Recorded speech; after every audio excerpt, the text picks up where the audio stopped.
Welcome to another episode of the Funky Marketing Show. Today, I have a pleasure of hosting a really great guest, somebody who is subject matter expert when it comes to the LinkedIn, when it comes to the social selling, when it comes to using LinkedIn for sales, knowing the algorithm and all kind of different stuff, and one of maybe two people that are actually doing the deep research when it comes to the LinkedIn.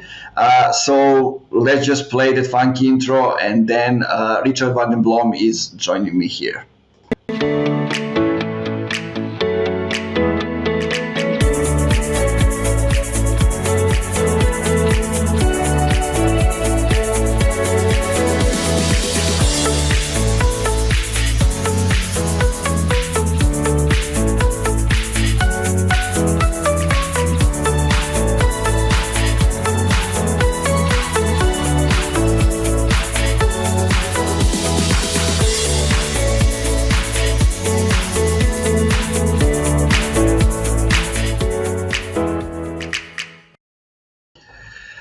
Hey guys, thanks again for being with us here for this episode.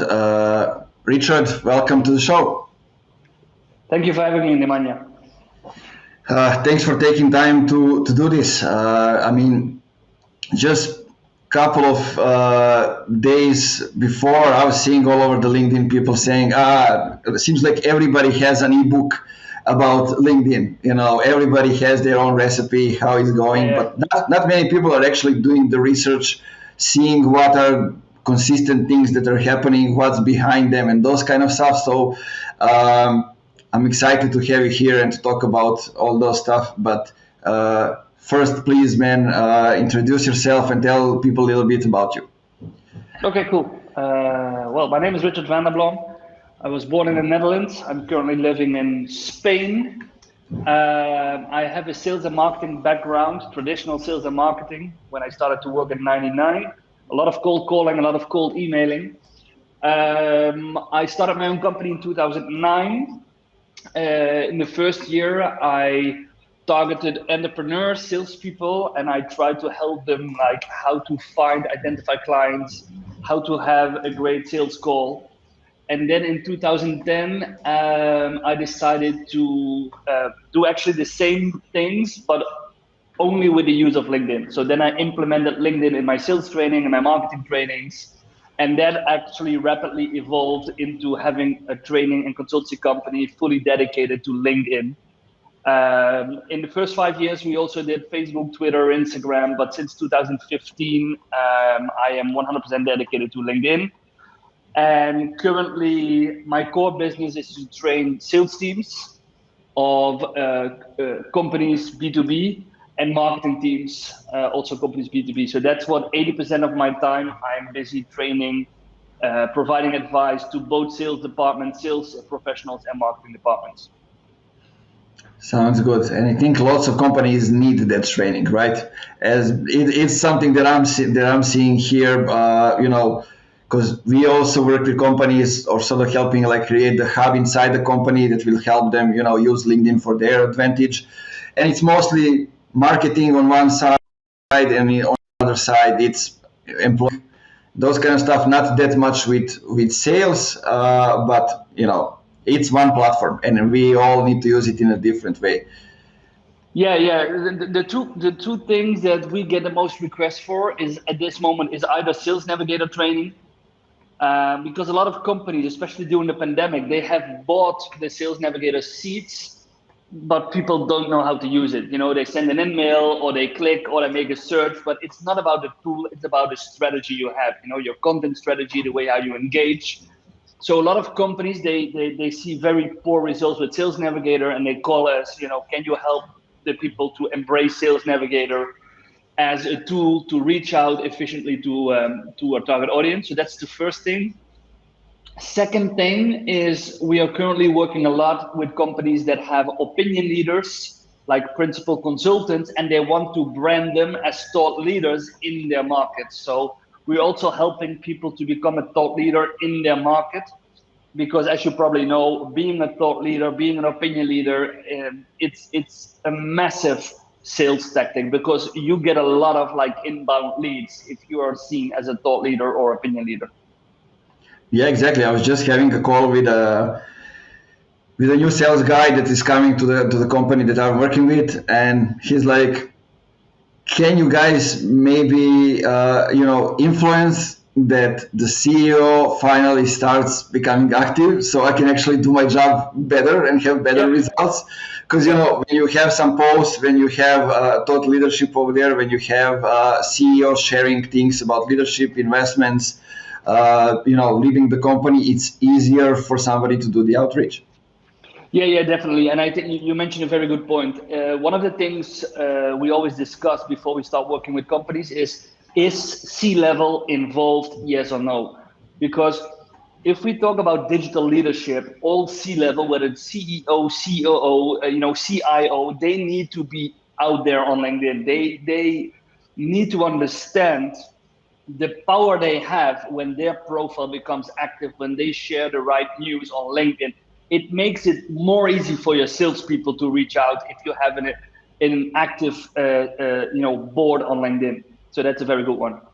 Yeah, exactly. I mean, I'm seeing it, is even make or break, depending how much, if you are trying to engage the whole company, and if the leader doesn't do it, it doesn't lead the way, the rest of the people won't do it, won't follow. Obviously. Yeah, that's true. So tell me, what's now the state of LinkedIn? Where we are right now? There has been lots of changes. I, What's I, working? I, What's not? How do you see it? I think we are like at a crossroads. I really think that. I had this morning another call with a company in Australia about the future of LinkedIn, but I really think we are on a crossroad. Especially in the last, let's say, 1.5, 2 years, LinkedIn has been developing and launching a lot of new features. No, we have Yeah. LinkedIn Live, we have LinkedIn newsletters, we have LinkedIn audio. There have been some real changes to both LinkedIn Sales Navigator, Campaign Manager. And even I would say in people structure, because for example, like I'm one of the creators and I'm having a guy in LinkedIn that reaches out to me like every 2 weeks and asking me how they can help me achieve my goals, for example. Exactly. So they're really making an effort. What worries me is that I see that the people that make massive use of LinkedIn, like you, like me, they move on, and the gap between those people and the vast majority, let's say 95, 96% of the LinkedIn community, increases. Mm-hmm. Um, just to give you an example, if we talk about LinkedIn audio, I've been on several audios in the beta test. I don't have it myself, but I was invited. And to me, it seems the same like Clubhouse. I tried Clubhouse for 3 months, and at the end, I found myself in interesting rooms talking about LinkedIn, but I was always talking with the same people in the room. Those were not my clients, not my prospects. Those were like other LinkedIn experts, around the globe, which is interesting, but in order to like attract the attention of my clients, it was not a very handy channel. And I see the same with LinkedIn Mm-hmm. audio. And I see the same with a lot of new features. And now, especially with the creator program as well, content creator programs. So the 1 to 4% that understands the platform, they are like accelerated, but this means that they will simply increase the gap between the vast majority, the people that log into LinkedIn once or twice a week. They maybe like content, maybe comment, but they don't publish content, and they will see Mm-hmm. like all these things happening on LinkedIn. And if they get lost, they lose interest, they trust the platform less, and that's where it becomes very dangerous, because all the marketeers, all the entrepreneurs, all the salespeople, and again, we can create content, we can reach out, but if the target audience stops responding because they lose interest, then we all have a problem. So I think we're really on a crossroad, and I think there are some serious issues now with LinkedIn. The amount of spam we get, the amount of spammy invites, the amount of irrelevant in-mails we receive is huge. Automation, it's forbidden, but on a daily basis, I get like 2 to 3 invites from automated people, badly targeted, and this seriously harms the trust in the platform. So I think we're really on a crossroads, and I think LinkedIn should step up their game in protecting the members to make sure it's the people's platform. All messages are like personally written instead of like robots. bots, automation taking over. Yeah, I totally agree. And, also having in mind that, with whom we're interacting outside of the feed, so inside the inbox matters. And looking from that perspective, the inbox is totally unusable right now as it is designed and everything. Like, so I wanted to ask you, because for example, like, there are a couple of tools that people are using to helping them organize the inbox and followers, connections, like Lead Delta on some others. So are you using some of those? What do you say about them? Because I'm thinking specifically about the tools that doesn't go against LinkedIn rules.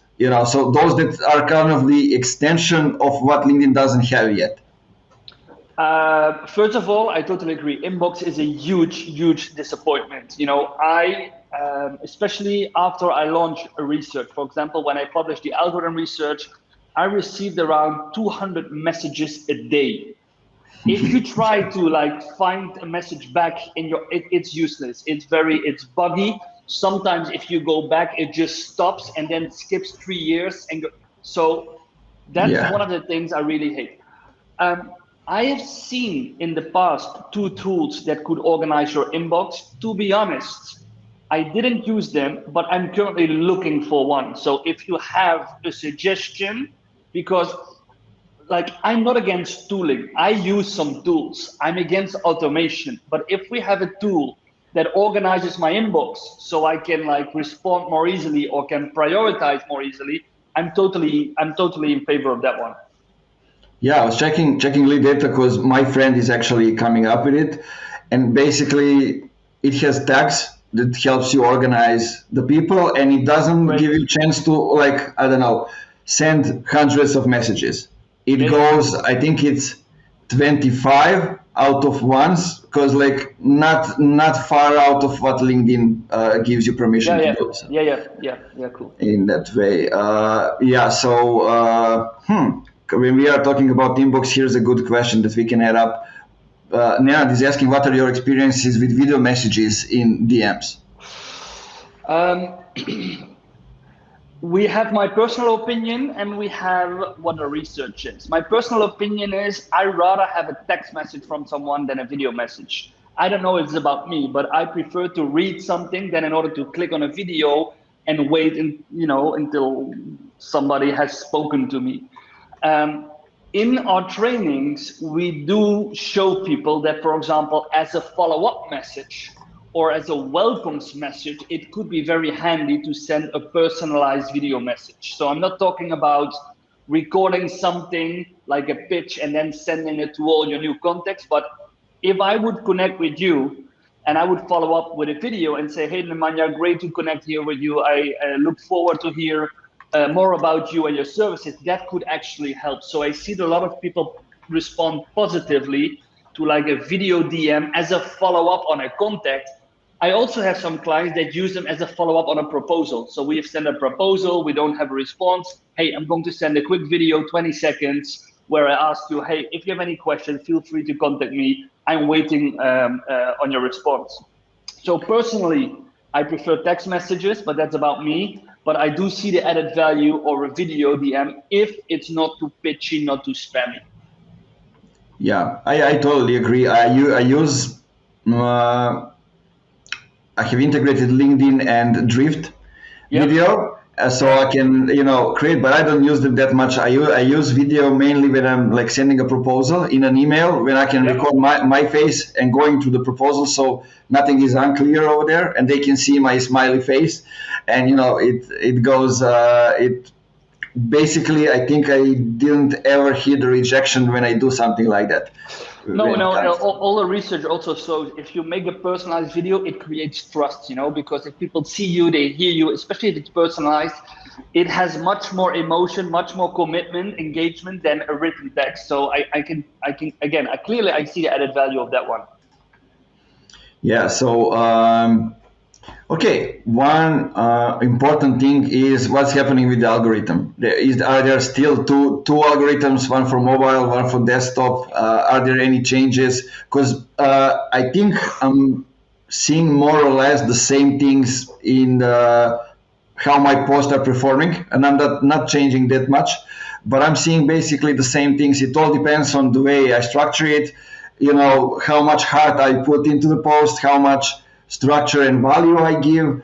And also, one other thing that I wanted to hear your opinion about is the reach and how big thing is the size of the audience, of the followers that we have. Does it affect it or not?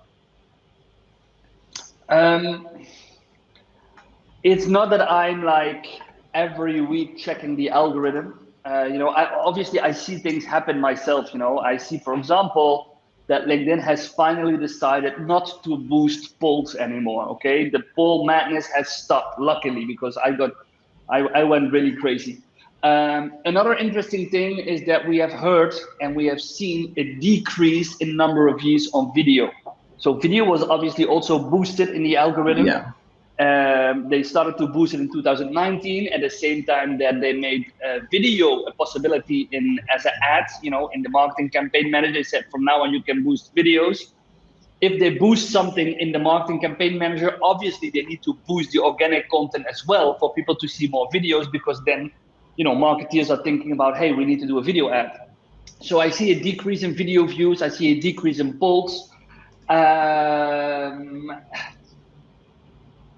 There are definitely some changes, because sometimes I create a post and I really expect the post to have hit high numbers, and it doesn't. Yeah. I see also more and more people doing tests themselves to understand the algorithm. And yesterday I saw someone in my network creating a post. It was again about how to create more visibility on LinkedIn. So he created a post. He had a slide deck where he used information from me, from Andy Food, from people who know about the algorithm. And then he kept commenting on his own post. So he kept commenting, tagging people. Hey Andy, what do you think? Hey Richard, what do you think? So at the end, he had 170 comments, but 100 comments came from himself. And he reached 40,000 views. Okay, now the question is, you reach 40,000 views. LinkedIn does not show you unique views. Okay, so if somebody looks at 3-4 times on your post, it's counted as 3 different views. Also, I was wondering, because how many people do you need to annoy by commenting constantly on your own profile in order to get an amount of views? Because I post my posts, I respond to questions, but I'm not going to put 10 comments below my own post in order to spark a conversation. Because I got mentioned, for example, 25 times yesterday, and at the end it was really annoying me. I saw all these notifications, the same guy mentioning me again. So what I do see, Nemanja, is that people try to gamify the algorithm. They know that comments work. They know that tags work. In the end, I still prefer having 2,000 or 5,000 views and getting 1 or 2 requests for proposal than to have 40,000 views with the same people and nothing happens. So it's not only about the numbers. One of the most important KPIs I have with all my content on LinkedIn: how many one-on-one conversations do I get from this post? That for me is the most important KPI. That's great. That's great. I love it. One thing that I can add, maybe what I saw working is, and I'm not able to do it every week, but having posts for your target audience, but at least once in a week or once in 2 weeks, having a post that will resonate with everybody that are following you.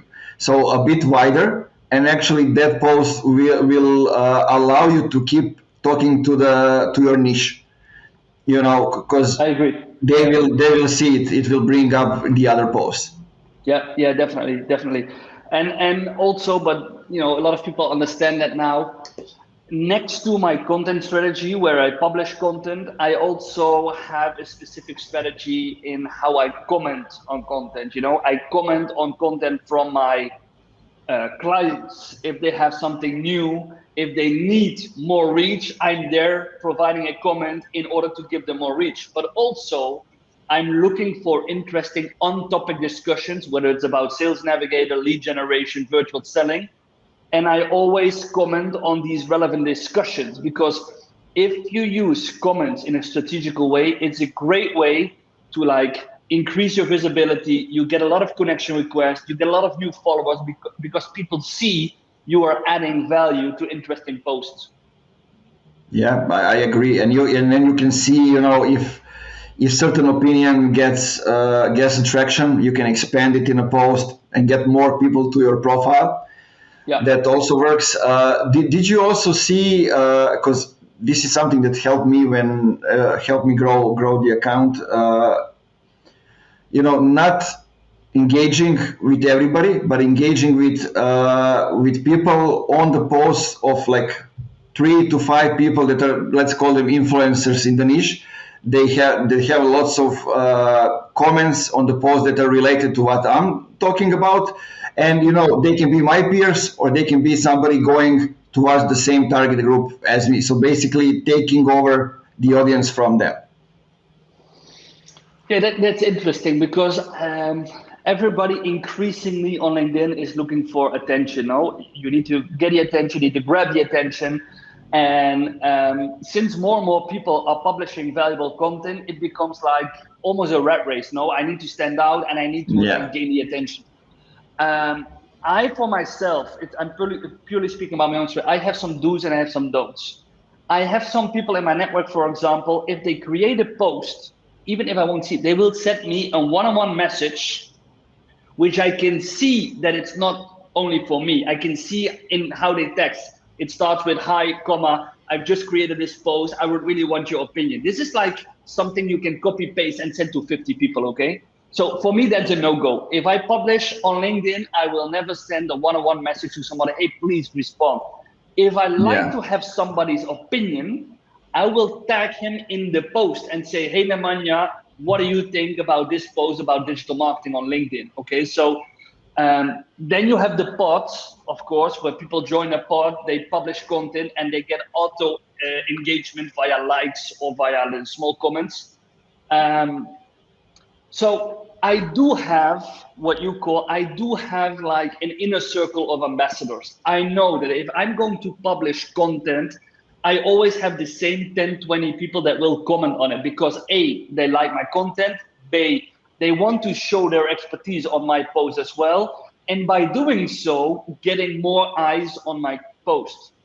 With this inner circle, I also do the same. If I see a post from people in my network, in my inner circle, I always take time to comment, because for just as an example, Andy Food, John Espirin, a lot of people on Alexander Lowe, Richard Bliss, a lot of people in my inner circle, they publish relevant content, but we all have our own expertise. We all have our own target audience. And I help them to comment on their posts, because I really think their content has a high quality. And so everybody can more or less create his own inner circle. Those are the people that are going to help you create more impact. But please don't go out and send messages to people, hey, do you like to comment? Or publish a link in a group and say, hey, I just published this post, because that's not the way, in my opinion, how you build authentic engagement on your post.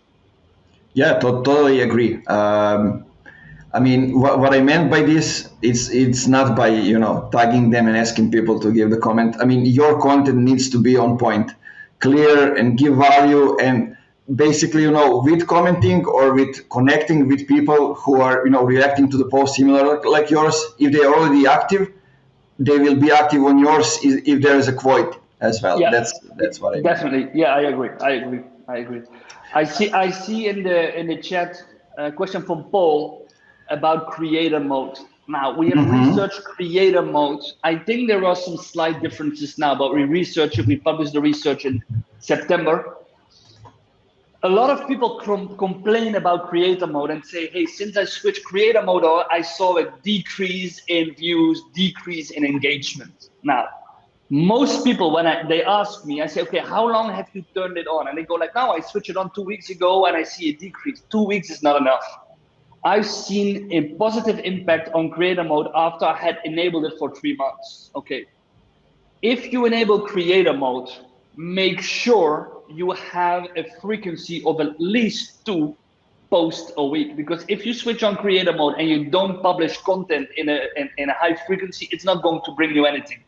You are not a creator, basically. No, you're not a creator. No, exactly. And you know, I see now people switching on creator mode because they want to have access to the newsletter, because they think like that's the holy grail. I need to have a newsletter. But if you don't produce insightful content, so also if the quality of your content is not good enough, it will have more disadvantages than benefits. For me, it works perfect. Since I switched it on, I have gained like 2,000 connections, but I've gained nearly 20,000 additional followers, because obviously you have the follow button primarily on your profile. And just to be honest, I rather have more followers than connections, because connections, for me, it needs to be mutual. So I get a lot of followers. They simply follow me because they think like the content is great, they can take great value from it. But I don't necessarily need to be connected with all of them, because we have a limit of 30,000 connections, and then it's it. And followers are unlimited. What I do, because some people tell me, no, but I would rather have them as connections instead of followers. Every week, I go to my new followers and I just select the people where I think, hey, this could be like a great addition to my network. I reach out to them and say, hey, thank you for starting to follow me. I've seen your profile. I would really like to connect with you, because that's like a stronger connection. And everybody accepts. So I get more followers, but I do select the people amongst my followers that I think, those people I want to have as a connection. So same here. It's good to hear that there is a good practice. Yeah. And people still say, no, creator mode does not work. It does work if you provide insightful content, if you have 2, preferably more posts a week, if you have a great newsletter, if one of your goals is to build your tribe, then creator mode is a must-have. But don't expect anything to happen if you switch it on and you publish content once every 2 weeks, because then it's not working. Okay, so. Yeah, I agree. John has a question. Interested to hear more about KPIs beyond just for one post. What are you looking at to know if your LinkedIn content strategy is working? It is a good question. First of all, I do not gate any content. That's a question I get a lot. Also, when we work with big clients, their marketing department, traditionally they want to have the blog or the report or the interesting article on their website. They create a post on LinkedIn, and then they have a LinkedIn where they have an external link to the website and say, and there I need to leave my details, my data, in order to get an ebook. It's madness in an era where everybody is looking for content on internet, on LinkedIn. It's madness that we still think that we need to gate the content.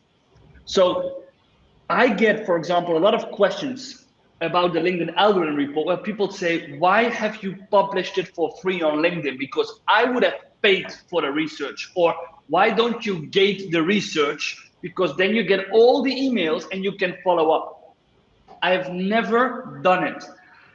To be honest, if I launch the algorithm report, as a result, I can give you like a big list of new clients that came because the algorithm research was free. It was shared over 2,000 times. It got like a huge amount of visibility. And that's the best, in my opinion, that's the best content strategy you can have. If everybody talks about your content, eventually it's a no-brainer. People will find you and say, hey, that's great. We want to know more about your business. We want to have you for like an internal workshop for our marketeers or something like that. Back to the KPIs, one-on-one conversations is for me a very important one. Followers is a very important one. I know that my content is working if I gain a lot of new followers. Inbound emails that we are getting is one of them. And also sometimes even like Google traffic, LinkedIn traffic to the website. So are we getting more clients to the website? Again, we do not have gated content, but of course we also want to have people visiting our website. So I'm not looking for views. I'm not looking for KPIs on engagement or that, but I'm looking on KPIs that convert to encounters, meetings with my clients, whether it's a video meeting, whether it's a connection request, whether it's an email where people ask for, our businesses. Sounds good. I see. Like I was just talking this morning with Alexander from Funky Marketing from my company, and we were talking about how people are coming to our website. But we don't remember when was the last time we shared the link to the website. I share something directly to the YouTube. Okay, and I wanted to ask about that because I see the decrease in everything since we shared the link to YouTube. But also like people are coming to LinkedIn, and when I look at how much time are they spending consuming content compared to others that are coming from different platforms, like the ones that are coming from LinkedIn are the ones that are actually interested in reading the content and then converting to schedule a call. I always see a big difference, and also clients that keep track of that, they see that people coming from LinkedIn to your website normally convert 3 to 4 times more than people coming from Google, because people on Google, they are doing a comparison. No, they Google something, they don't have an ID, they see 4 links, they click on the first link, click on the second link. But if somebody sees your post on LinkedIn and you trigger somebody to click on the link to the website, it's a different phase in like the awareness funnel. We have an awareness funnel. It's a different phase. I visit your website because I liked your LinkedIn post. So they convert more to, for example, demo requests, downloads of materials you have on your website, or even a button where they can schedule a call. One of the things I also did about a year ago, in my featured section and at the bottom of all my newsletters on LinkedIn, I always have a Calendly link. So I always say to people, hey, if you want to have a 15-minute free consultancy LinkedIn call, just schedule it. Now, some people, they say like, yeah, but then, if a lot of like, for you, irrelevant people book a call, it will cost you a lot of time and you don't see any revenue. No. In Calendly, I have made a flow chart, so I send people questions up front. If they don't answer the questions, the call is canceled, because I want people to be prepared. If I make 15 minutes, my time is also very precious. So if I make 15 minutes free, I would like to have your questions so we can have a very efficient call. In the questions that I ask and in the answers, I can already see if this is going to be an interesting lead, yes or no. Okay, so I do try to funnel this also via Calendly. But to be honest, the biggest client which we are currently working with came via a Calendly call. The digital marketeer scheduled a call. I have some questions with our companies. I provided answers that made sense. And then she said, hey, maybe you can make a proposal on how you can guide us in this journey on social selling. We made a first proposal, we did some trainings, and then now we have a big contract with that company. So that's also a very good KPI. Does your content convert directly to people scheduling calls with you, yes or no? Exactly, totally agree. What I've been doing a little bit differently is the same Calendly link, but I had Calendly on my contact us page on the website, and I had 3 different ICPs. This is who we are working with, and then they can schedule a call with questions and everything. So additional qualification, and basically they can see if we are one of these 3 companies, then you are the right fit. No, cool. Because what we are both doing, I do that with my questions. You do that with, is that you need to make sure that it matches your target audience. Okay. And I'm perfectly fine in helping a student, for example, for 15 minutes. I do that sometimes, but I do not have the Calendly strategy to have 8 meetings a day with students, with all due respect. I want to meet, I want to trigger my potential clients in order to book a call with me so I can show my knowledge, I can emphasize our added value in order to, I use it as a funnel, let's be honest, Of course. I mean, I'm doing the same. And what you said, it's good because I keep repeating it. It's good that somebody else says it. You can qualify people based on the questions you ask them pre-signing up the form or scheduling a call, and nobody will say anything bad about you if you cancel based on the No, answers. They are not the right fit. You can say just I'm sorry, but you are not the right fit for us. Maybe you can recommend somebody else or something else, but you I can see do. everything. I get a lot. For example, what I don't do like one-on-one consults, or everything we do is with companies. But I do get a lot of questions from people. Can you have a look at my profile? Can I like pay you for an hour to have a consult on my profile? And I always respond, because not responding is rude. I always respond and I say, thank you for reaching out. Here is an ebook. Here is a checklist. I do not provide this kind of service, but here are 3 names that you can consult. I'm perfectly sure that they can help you. So that's also part of my strategy. I always respond, even if your question is off topic, even if you ask something that I respond, and I'll guide you in my network. That's also part of my strategy. Yeah, totally agree. There's a question. Let's kind of help answer it for a beginner. So Angela says, question for when there's a chance, if we are consistent for a while, then our posting drops for a while for personal reasons. Does everything I've built go back to zero? I've seen everything drop to almost nothing after 2 weeks of rare posting.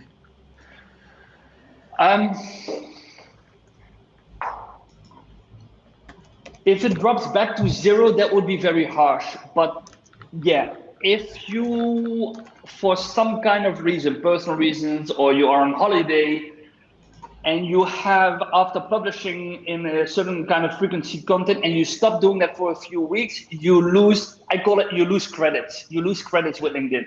There is no system, you cannot see it, but you lose credits. So this means if you start reposting after several weeks, the first post will see less views, less engagement than before.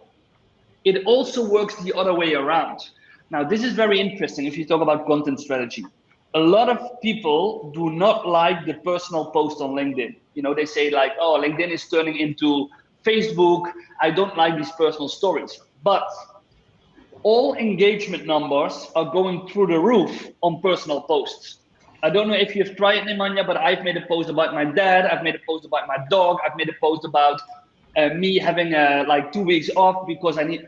All these posts get huge amount of likes, huge amount of engagement. Yeah. So those posts actually help. If you publish a personal post and you get a lot of engagement, a lot of views, and the next post is an in-depth, like a thought leader post or a post, you can see that you will get more views from LinkedIn based on the previous success you have. Okay, so yes, LinkedIn does take into account the results you have had with your most recent content. And if you don't publish for several weeks, you lose credit, and you need to like revitalize your content strategy. You need to like to gain more visibility again. Yeah, I totally. I'm seeing the same things, and basically when it was like in January when it was Australian Open, I had a post about Djokovic, Yeah. and I made it on purpose because I knew that people will disagree. There's Djokovic issues in Australia, totalitarianism, sports, politics, all the things that people can never agree on, and. I posted it, and I got into conversations with people because I just wanted to explain my point of view. They explained theirs, and basically for like a month and a half, I had increased engagement on other posts based on just on that, or maybe reach, not engagement, but reach. Yeah. So yeah, but. I think we agree on that, but I just want to confirm that we need to have a healthy mix of private and business things that we are posting. And what I like to do, I like to use examples from from my private life to explain some complex things, or maybe have a business post but have different kind of more personal photo attached to it, because and I wasn't the guy who was doing that, but I saw that it gets results sometimes, and it's good because it's always creates trust. Because like especially when I had the agency, now we are more into consultancy, but we still go from below zero when it comes to trust, because they are the demand is huge. There are all kind of people doing all kind of services, and the companies have a lack of trust. So with that way, they can, get to know us, and Yeah. that's also like videos have played a huge part in that, because they can see the accent, they can see if I'm confident when I'm speaking, those Yeah. kind of stuff. The thing is that a lot of people think that all the content you publish on LinkedIn needs to have the same goal. Every content I put on LinkedIn needs to bring leads. It's impossible. You cannot, Yeah. if you want to have such a content strategy, it's impossible. You need to have different, we call them pillars, categories of content, but they all have a different goal. Personal content, for example, does not bring you leads, but it strengthens the relationship with your already existing network, and it makes you more approachable. This happened to you. People approach you because they want to discuss, your opinion about Djokovic or about vaccination or whatever. Thought leadership content, so content where you emphasize your knowledge, has as goal to build your followers. People start following you because you provide them with additional insights. And so every pillar has a different goal. And the success is in the mix of your content strategy.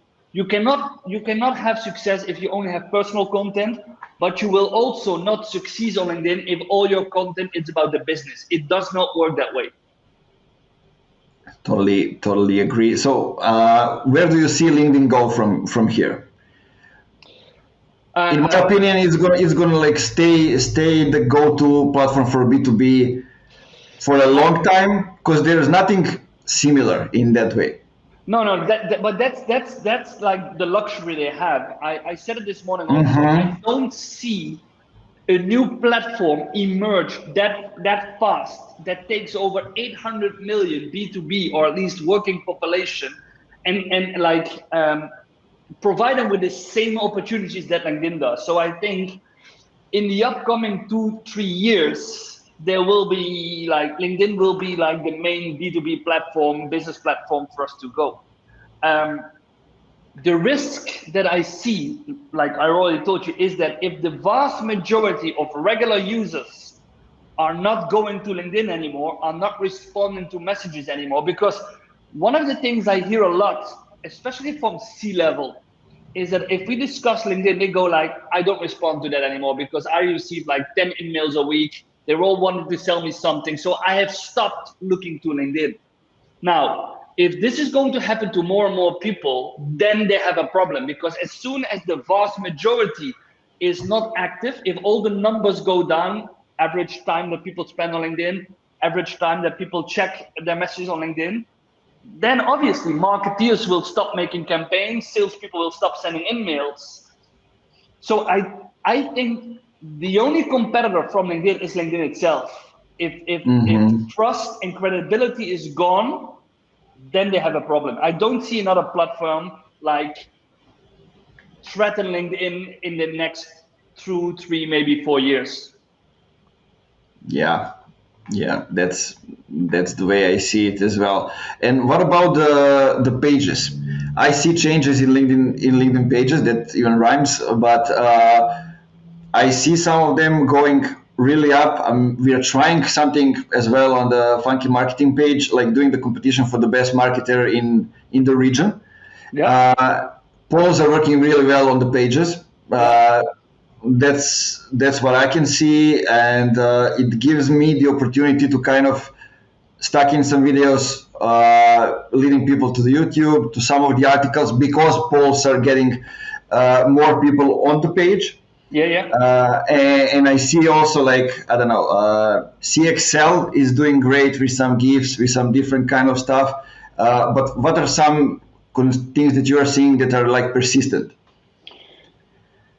Um, I think LinkedIn really stepped up their game when they talk about company pages, because like until 2 years ago, we couldn't see who followed our page. We couldn't Mm-hmm. we couldn't do like, for example, multiple pictures were not possible on a page. So all the things that we could do on a personal page, they were not possible on a company page, which makes no sense. So over the past 1.5-2 years, they really stepped up the game. So now you have like product pages, which can be very useful. you have the live event page, as you told, you have LinkedIn Live, you have now the LinkedIn newsletter on company pages. So I think one of the main target of LinkedIn is to make pages more interactive, to make the page as the first encounter with your company for your new clients. And I think that companies that have a really good content strategy and a very strong employee advocacy platform, they can really make a difference, because you need to know how to work with your company page, but you also need your employees to be the best ambassadors because they get more reach. And there are huge opportunities now on a company page if you start using them, both organic and also paid. Yeah, especially as the company grows, you get a lot more options over there. And as people stated, they work in your company, like the reach increases itself, like the number of followers just grows. You don't have then this like 100 that you can invite, but it grows more naturally. Definitely, because if for example, if you get your employees to comment on your company page post, their network will see the company page post and also the follow button in their feed. So it's very easy. If you have your employees to comment on the post you make as a company, they will increase the number of followers just from within their network. So there are like 10, 20 different strategies to grow your page, to grow the engagement, but it all comes down to publishing the right engaging content. That's the most important thing. Yeah, somehow when we post as a company, we tend to step outside of everything that we know that works on a personal profiles. Yeah. Somehow we do it a little bit differently. Let's see what we are having. Two questions. Angela asks how important it is the newsletter for creator mode. Is it necessary to start one? How often should we publish? Newsletter depends on your strategy. I think 98% of the LinkedIn users should not have a newsletter, because a newsletter means that you need to create high quality content. You're going to get subscribers, but you need to put out a frequency like monthly, weekly, bi-weekly. Mm-hmm. And it's not at all difficult to launch your first newsletter, because you have an ID, you have a target audience, so you write your first newsletter. But I can already see a huge amount of people that create a newsletter that haven't issued a new newsletter in the last 2 months. And they say, I'm going to produce a newsletter every 2 weeks. So it's not about getting out the first, it's about consistently be able to produce a high quality newsletter to your network. So again, if you are not used to produce content with a certain kind of frequency, it has no use to start a newsletter, because it will be another content channel you need to fill. It will take time, it will take energy, and if you're not used to that, it will not bring you any results. So I would always say start with posting more often in your feed. If you succeed in that, if you see that people are engaging, then you might consider starting a newsletter in order to have your own tribe. But LinkedIn does not show you who subscribes to your newsletter. So I have, for example, 20,000 subscribers, but I don't know who subscribed. That's for me also one of the big things I don't understand. I have 20,000 subscribers on my newsletter. I have 4,000 people following my hashtag. I have, what else do I have? All these things. I have people ringing the bell on my profile, but I don't know who they are. So that's something I do not understand, because data is key. And I think LinkedIn should provide us with the data, because then we can follow up. Yeah. Well, you said it all. I don't need to add anything else. But here's an interesting question. It might be an add up to what we already talked about. Rigoberto asks, when it comes to the differences between professional and business content. So don't you think it's better to keep content professional and try to be more creative and find the perfect professional content instead of posting personal content? that is in some way you can be distracting and confusing for potential client, or I think that's what matters is quality, not quantity. What do you think? Excellent question. I have two things I would like to say in that question. First, it has also something to do with culture. I know that because I'm working internationally.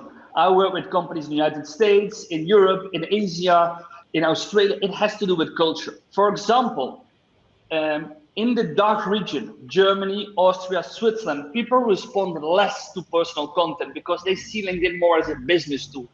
In the United States, in Australia, people like to share personal stories. You know, as an entrepreneur, I need to explain to you how many times I fell on the ground, how many times I messed up, because that brings you a lot of like status, no? So sharing personal things has definitely something to do with culture. Some cultures like this, some other cultures have something like, no, that's private. Exactly 1 year ago, oh no, a bit more than 1 year ago, my father was diagnosed with stomach cancer. I live in Spain, my parents live in Holland. I'm the only son, I'm the only child. So I struggled with that. It was in the middle of pandemic. I could not travel very easily. I do not have Facebook. I do not have any other platforms. So what I did when my mother sent me a picture of my dad, I published this picture on LinkedIn, and I made a story because I really want to get it out of my system. And I said, like, this is my dad. I'm very proud of him, but we are both struggling. He is struggling with his health, and I am struggling in finding the best way how I can support him during this journey. And it was on a Saturday morning. I created a post, picture of my dad, and it was really from the heart. I really wanted to share that story. What I didn't expect, Nemanja, was that this was the best performing post I ever made. I had 400,000 views. I had 3,000 likes. But more importantly, I had over 200 one-on-one messages, mainly from my clients who only knew me as their trainer, and saying, Richard, I didn't know about that. I'm sorry to hear. My mom had a saying, if you would like to call me and discuss like, how we dealt with it, please call me. So here you see the advantage of sharing personal content. It was not that my friends or my social network responded. No, my business network of clients responded, sent me one-on-one messages and say, hey, if I can help you. So this is what I mean, that sharing personal content also strengthens the relationship you have with your clients. And this is maybe a very, very strong example, but I think there is room for personal content on LinkedIn because people like to read stories. People like to know more about you than only your like safe business personality. Yeah, great example. Thanks for sharing it. I see the same, especially now that my company is called Funky Marketing. Whenever they see the name, they ask what it is for. I like funky music, or when I explain them that I played basketball, that there's a hip hop, there's a history, and I have this like, if I can compare my brand to somebody, it's like. Marvin Gaye playing at the Los Angeles Coliseum. It was the first time that he played the national anthem in his own way, like with a funky style and everything. He wear the glasses backwards, and it came after the big struggle he had. So he didn't care about all of that. He just came in and sang, does his thing, and he outshined the performers. It was the all-star game. So when I share those kind of things, it connects the personal and the business goals. Definitely. Yeah, and differentiates you with all that. And also, like what we didn't mention, connecting with on a personal level with the clients, but also like if you persistently post some things business related that you are doing also for other clients, your existing clients will see that and maybe ask you, I'm getting those questions, I guess you are as well. Hey, I see you are doing this with another client. Is this maybe the good thing for us to do as well? Exactly. And when I'm providing training to salespeople, and salespeople, they go like, no, I don't want to share personal stuff because that's not what LinkedIn is about. Okay. Then I ask them, okay, if you were going to meet your potential client for the first time, so maybe you go to his office or you have a video meeting, what is it that you do in the first 3 to 4, 5 minutes? What is it that you do? And they go like, well, in the first 3, 4 minutes, I do the introduction. I try to find some hooks, some interest, to connect. Okay, so you're not talking only about your business. You're not going into the call saying, hi, I'm Richard.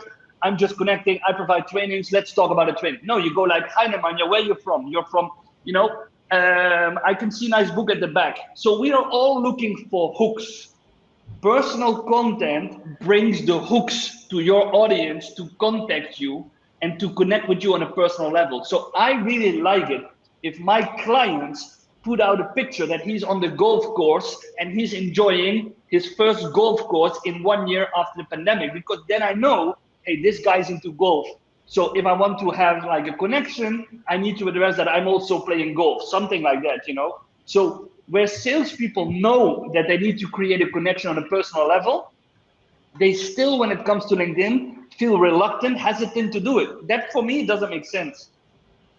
Yeah, same thing is with with writing content and everything. Seems like when we do it from the laptop, from desktop, when we start typing in, somehow we go into being more formal.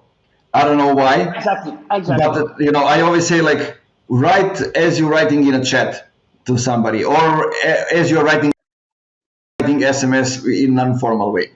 Yeah, I agree with that. What's one thing that you want people to take away from this, and where they can find more information about you? I guess they're all following your LinkedIn. Is there something additional that they can follow? No. As it is, we are redoing our website. So our website is sorry to say, but it's very shitty at the moment. We haven't paid attention to it. Actually, our business has growing more rapidly than we could manage.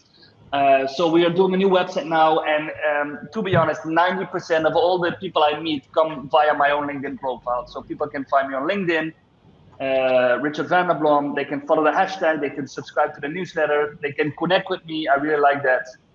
So LinkedIn for me is the main channel to go. Sounds good. And one message for everybody for the end. One message to everybody who's listening. Very easily, see LinkedIn as a huge opportunity to meet interesting people, whether they can be your clients or whether they can be your ambassadors or whether you can learn from them. But one thing, if people ask me, what is the biggest advantage of you being on LinkedIn for like 15 years, is that I have met so many great people. I have traveled to so many great countries to meet people that I would never have met if it wasn't for LinkedIn, because on LinkedIn, we can all meet people from across the globe very easily. And if there is a match, well, a lot of good things can happen. So just see LinkedIn as a huge opportunity to network, meet interesting people. And from there on, a lot of things can happen. Great message. I had the same experience. People say that I was lost, so it's good we having people following. One thing I can say for the end is, guys, it's now a good moment to go back to the beginning of the show and step by step listen to everything that Richard has to say. We went back and forth on so many different topics, so many tactics, gems, and strategies. Go back, listen to those things, start implementing, and then go back to him, to me, say if it's working or not, or maybe there are some things that you figure out that we didn't figure out when it comes to the LinkedIn. And for the end, to the next episode, Richard, thank you for being here, for taking time, guys. Keep it funky. Thanks.